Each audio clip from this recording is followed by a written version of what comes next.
Explained infertility? That's a really good question to ask because it's not based in anybody knowing something and therefore it can't be a diagnosis. It's based in saying we don't know. And so, what we do with fertility mapping and the guidance and the investigations that we do is we're looking to find out what is going on.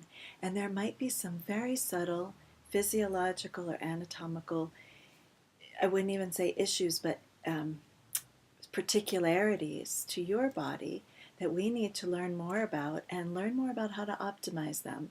So often, people who have a diagnosis of unexplained infertility can feel really unenthused or disappointed or worse.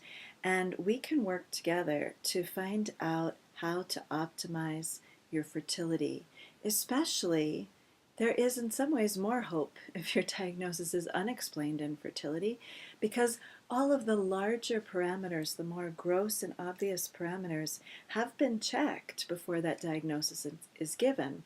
Otherwise, it might be called a hormone imbalance or a thyroid problem or blocked tubes. When they can find something, they'll diagnose it something else. So I'd like to work with my clients. I like to work with my clients to redo the idea that unexplained infertility, first of all, that it is a diagnosis, but second of all, that hearing that is something bad for your potential.